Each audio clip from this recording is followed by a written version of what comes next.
Lakeland Public Television's Common Ground is brought to you by the Minnesota Arts and Cultural Heritage Fund. My wife and I started this little cottage industry in 1998.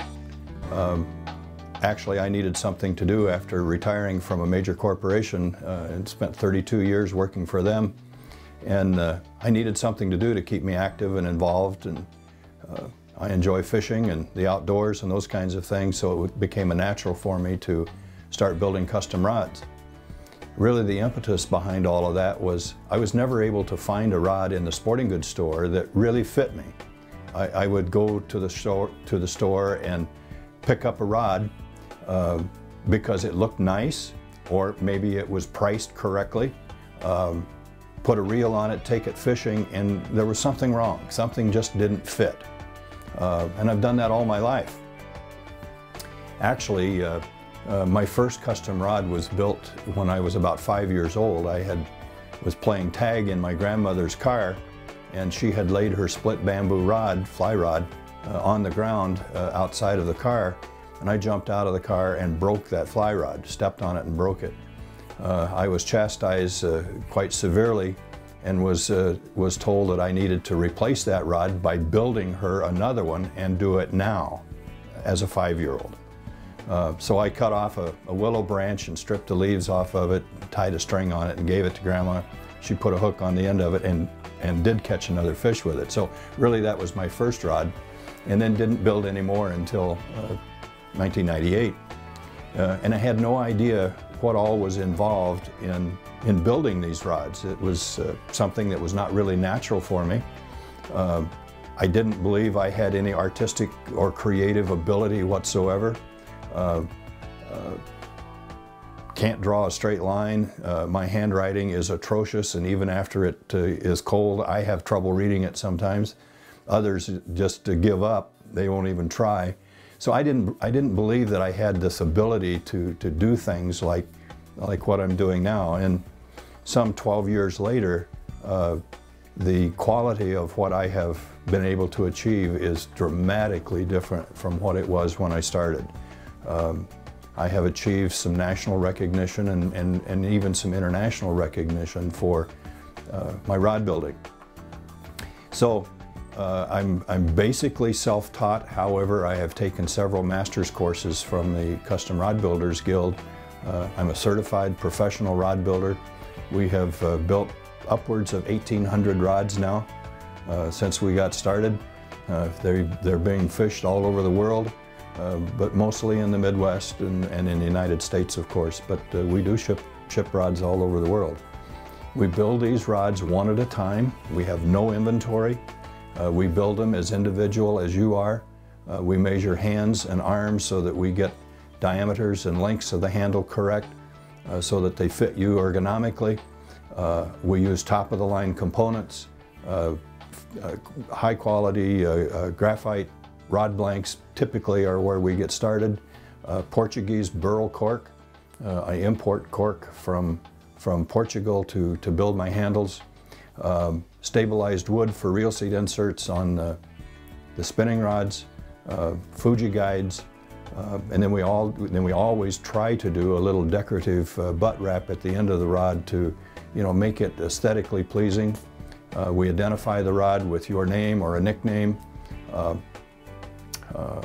You're involved in the building process in that colors and the style of the rod, what it's going to be, how you're going to use it. We go through a whole process of an interview so that we get this rod to be really something special, very unlike anything that you'll ever find in a sporting goods store. Very, very different. We'll sit down and we'll visit about how we're going to, or how you are going to fish this rod. Is it a walleye rod, or is it a panfish rod? Is it a musky rod, an ice fishing rod? There's all kinds of different rods. And as fishermen today have learned more about fishing, and with all of the electronics and the gadgets and equipment that are available to us today, we become very species and technique specific in our approach as to what kind of equipment we truly need. In Minnesota, of course, walleye is probably the most sought after fish. Bass and northerns are right in there, and then muskies, of course, are coming on strong as a nice fish to catch, and probably one of the larger, meanest, angry fish that Minnesotans are able to fish for. So there's an upsurge in that. We need to know, what you're going to fish for. If you're a pan fisherman, a muskie rod certainly would not fit the bill, or vice versa. So we've got to understand what it is that you want to fish with. If you're a walleye fisherman, are you a jig fisherman or a live bait or a troller? Do you use bottom bouncers? Those kinds of things all come into play, and then we select the rod blank in both length and action and power to fit that technique that you wish to have built. Then we go about measuring your hand and your arm. Then we build a handle out of cork rings, glue them together, bond them together, and then lathe them, turn them, and sand them to that diameter that we need, and then bond it to the rod blank, and then continue to build out the rod. The first step after we do this measurement is start to build this handle. And the handle is simply built from cork rings. I assemble them on a mandrel because I will end up turning against this mandrel and smoothing and shaping this handle out. So we just simply put those rings together, add some other materials, try to add a little bit of color, those kinds of things to make this handle unique and different. So once we get the handle to the right length, then we will bond this together with a special rod bond epoxy that bonds all of these cork rings together, and take it out into the shop and turn it. So here we go. We're going to shape this up. So what we're doing now is just rough shaping the cork handle, this burl cork that came from Portugal. So it's rather rough right now, not very pretty. So I'll take a cabinet file and smooth it down some more, and then we'll end up using 600 grit sandpaper to really get it nice and smooth. And it really looks a whole lot nicer now than it did. That's probably about as smooth as we're going to be able to get this piece. Cork is traditionally the material of choice for rod handles. There are other materials. There's woods and plastics and foam, that kind of stuff. But traditionally, cork is the material that we use. The material in the sporting goods store is tan cork, and it has, in my opinion, very little personality. It's all the same. But this burl cork really looks different. Really looks quite nice when it's turned. You can add some color to it. You can add different materials, fiber or wood or metals. We've even inlaid birch bark in a rod handle. And after 1,800 of those handles that I have turned, I've got quite a database, so I know exactly what diameter we need to have to make that handle feel nice and comfortable in your hand. So there's the first step. We're done. This cork needs to be washed up because there's a little bit of cork dust on it, so that we don't take cork dust into our clean room when we put it on the rod blank. So that's what we do. The next step is to be sure that our handle, after it's been cleaned up, that it fits nicely onto to the rod blank. So we always start at the tip, slide the handle down, and the ideal thing is for this piece of cork just to fit right on the end of the rod blank. And that's just perfect. So once we get the other pieces done with, or lathed, turned and shaped, we'll bond all of this together onto the rod blank. So the next step then would be to turn the reel seat where the reel for the rod is going to sit. And what I like to do is use stabilized wood. Again, we'll mount that piece of stabilized wood. It comes from woods from all over the world. I really like the burl woods because they've got a lot of grain, a lot of character. They can be dyed. This piece is a piece of box elder burl that has been stabilized with temperature, and molten Lexan actually turns the junky wood into a plastic. So it is very machinable. We'll turn this on the lathe as well to the diameters that we need so that it fits what we call skeleton seats. Those seats will go on either end of our reel seat when we're done.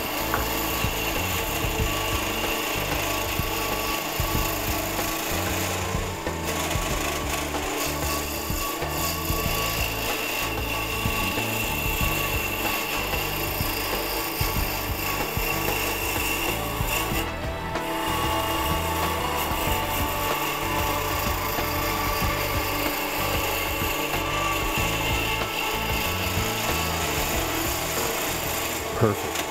Just exactly what we need. Make sure it fits down before I take it out. Yeah. That'll work good.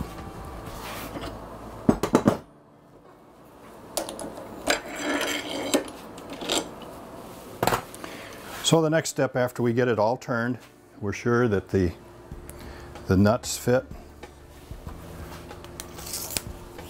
Oh, and they fit just perfect. It couldn't have done a better job. That really is nice and a nice piece of wood. The next step that we're going to go through is to polish this piece of wood and bring out the luster in the grain of the wood. Once we get the mandrel released, we put the rest of the reel seat nuts onto the reel seat insert, and then that goes on to our rod blank. So we will slide it down from the tip.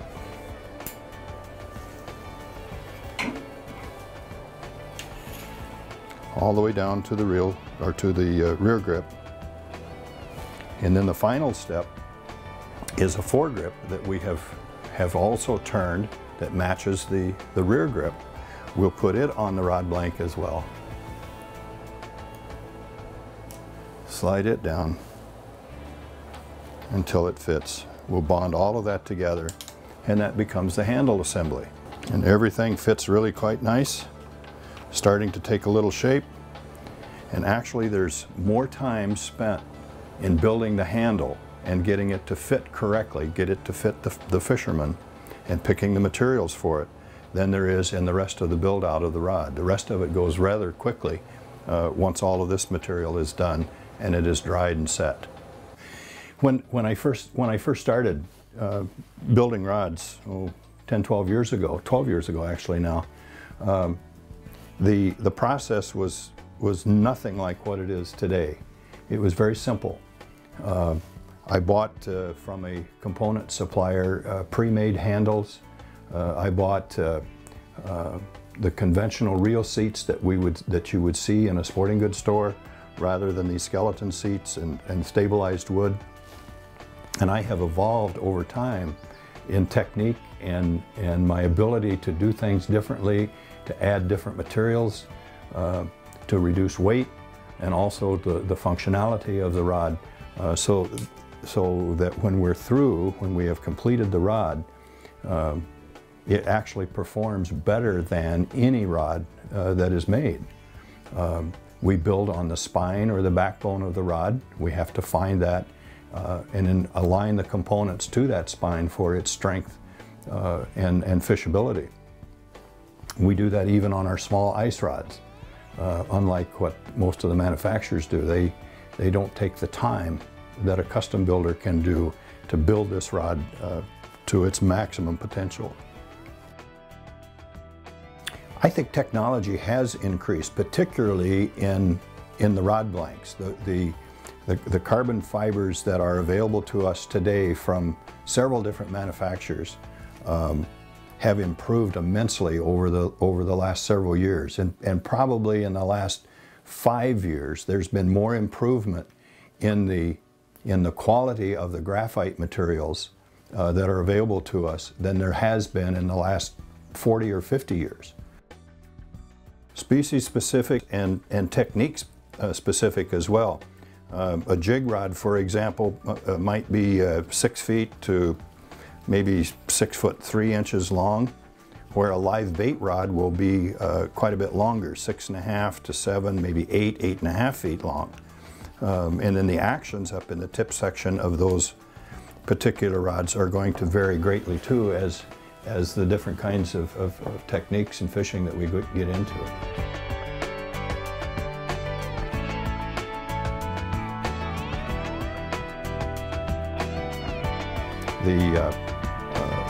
The graphite blank obviously is what builds the rod, what causes the rod to do its thing.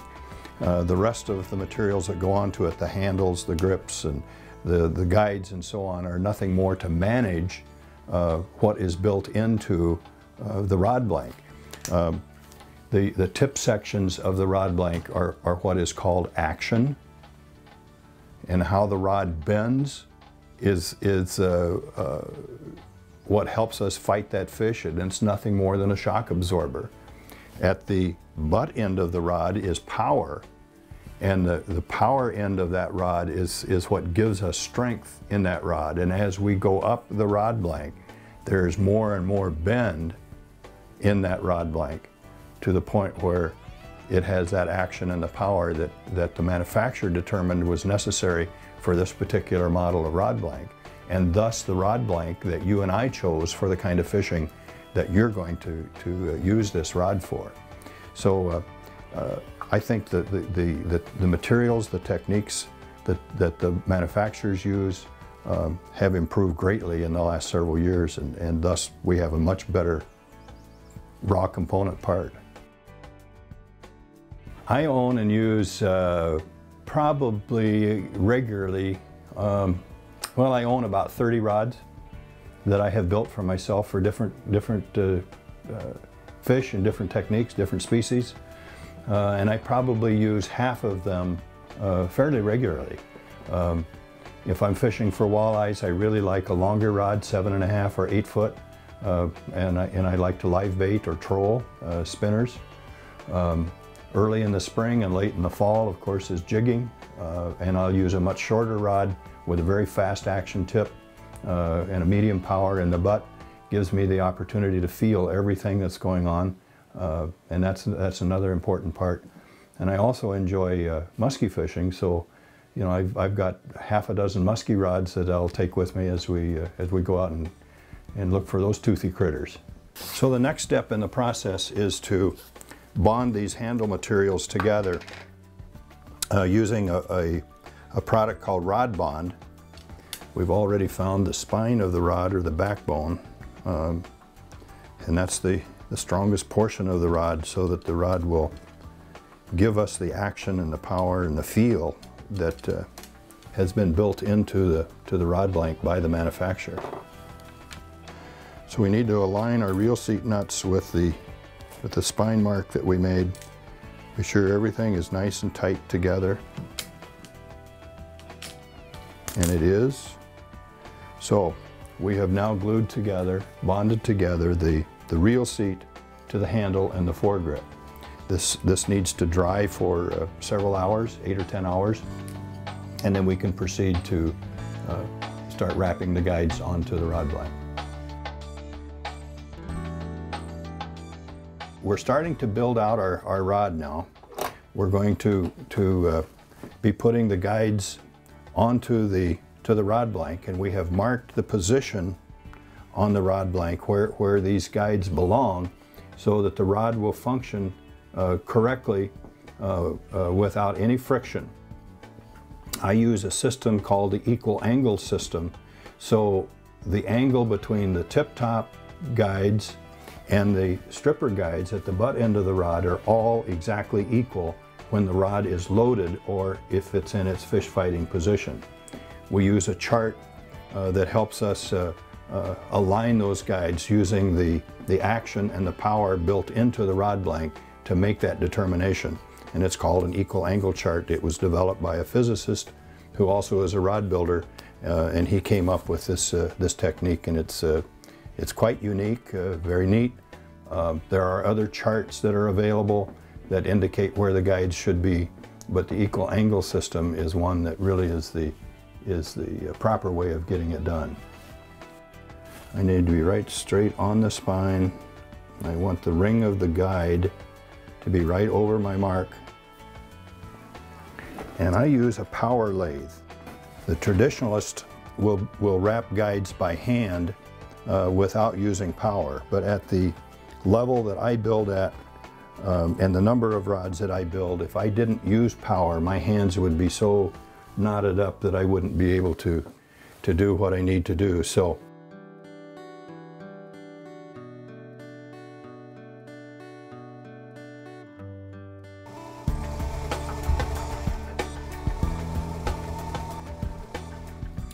in this rod, we're also going to add a little trim band, a metallic thread.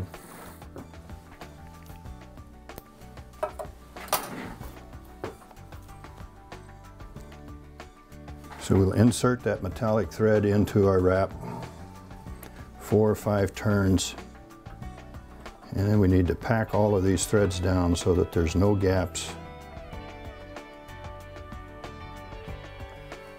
My tie-off loop has been inserted so that we can pull the tag end of the thread back through and bury it underneath the wrap.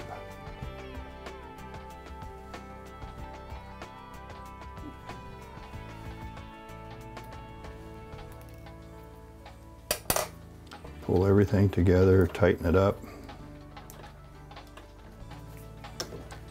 and then we cut off the tag end.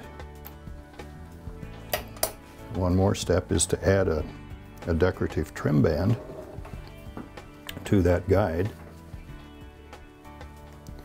So we're going to do just a little 3-band decorative trim.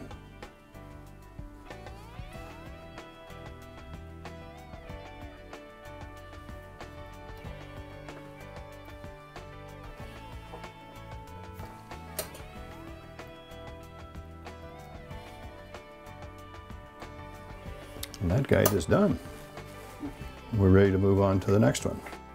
So the finish process is we mix up the finish and with the rod turning, we'll hold the brush against a turning thread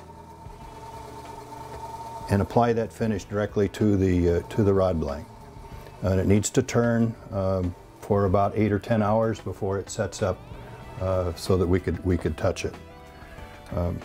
But that's the way all rod finish is put on rod blanks.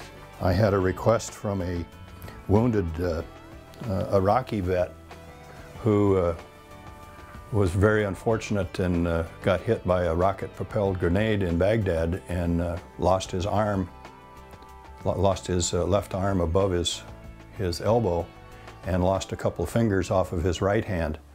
All his life he's been an avid fisherman. And with the prosthesis that was built for him, he was unable to hang on to, and he's a musky fisherman too, by the way, he was unable to hang on to the rod.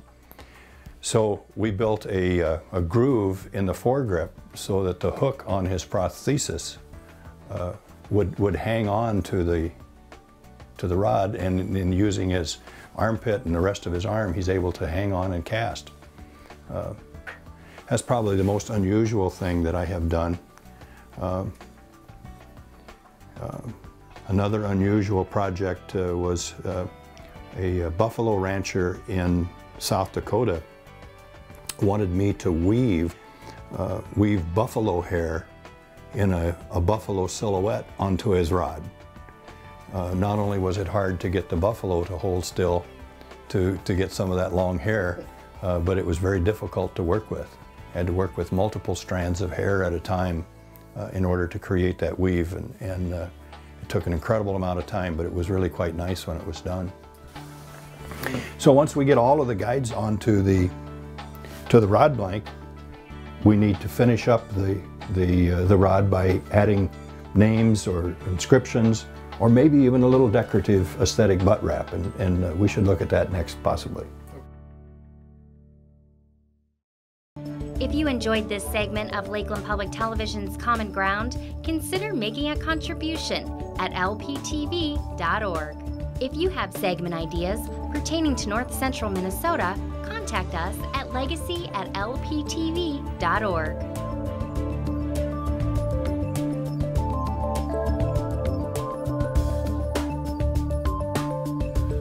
Common Ground is funded by the Minnesota Arts and Cultural Heritage Fund by the vote of the people on November 4th, 2008.